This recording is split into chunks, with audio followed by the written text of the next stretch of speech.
You're putting in the hours. You're grinding. You're working twice as hard as everyone else, and yet you're stuck. No progress, no breakthroughs, no results. So what gives? Here's the truth no one tells you. Effort doesn't equal improvement. Just because you're working hard doesn't mean you're getting better. Because you might not be practicing, you might just be repeating. The busy trap. Most people confuse effort with growth. They think if something feels hard, it must be working. But doing the same thing over and over with more force doesn't lead to mastery. It leads to burnout. Think of a hamster sprinting in its wheel, exhausted, determined, still going nowhere. That's what most people's hard work looks like. If that metaphor stung a little, hit like. You're not alone in that wheel. The illusion of intensity. Working harder feels like progress. You're tired.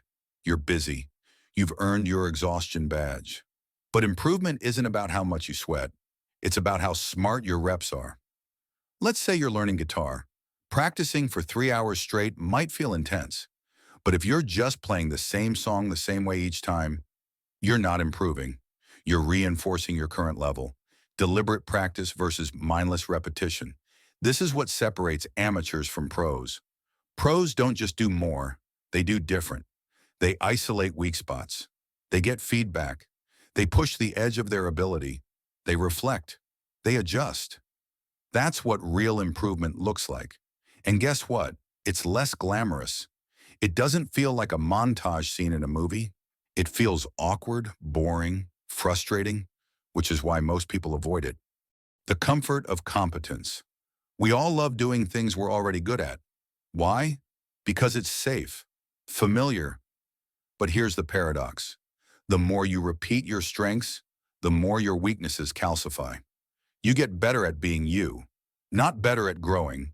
And if you're not uncomfortable, you're not improving. That one's a hard pill. If you're brave enough to admit it, drop a like. That's growth right there. You're stuck because you're comfortable and you've mistaken movement for momentum, tracking the wrong metrics. Most people measure work in hours. I studied for 6 hours. I edited for 3 straight. I worked all weekend. Okay, but what changed? Did your strategy evolve? Did your understanding deepen? Did your output actually improve? No? Then what are you tracking? Time spent is not equal to progress made. Start tracking the right things. Mistakes corrected, concepts mastered, decisions made faster. Quality improved. Those are the real growth indicators. The plateau problem. Even if you started strong, most people hit a plateau. And instead of changing how they work, they just push harder. That's like trying to beat a wall by running into it faster. Sometimes the way forward isn't more force, it's better angles. That's where coaching comes in, or self-review, or changing your environment, or cutting what's no longer working. Growth isn't linear, it's iterative.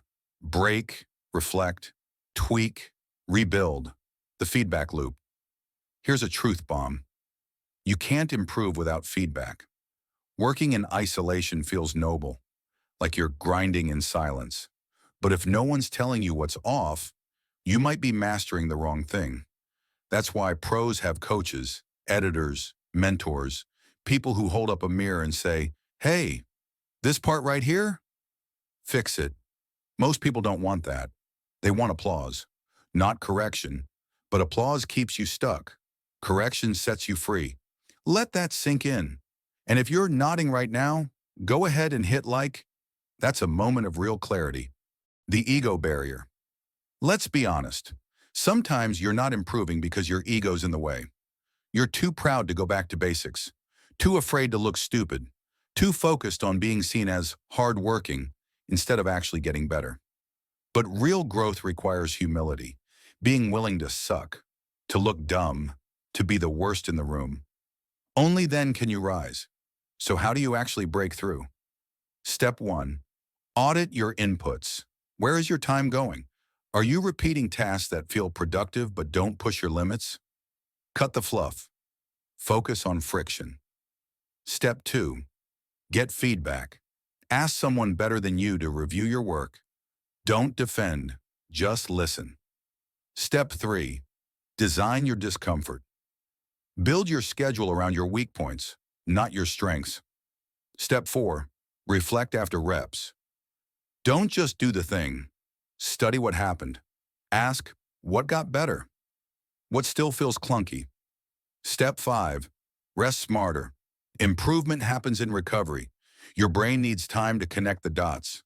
No rest equals no consolidation equals no improvement. You're not a machine, you're a pattern builder. And that only works if you slow down long enough to see the pattern. Stop glorifying the grind. Working harder doesn't make you worth more. You're not a hero for being exhausted, you're just tired. It's okay to go slow, as long as it's in the right direction. Final thoughts. You're not stuck because you're lazy, you're stuck because no one taught you how improvement actually works. Now you know, and now it's on you.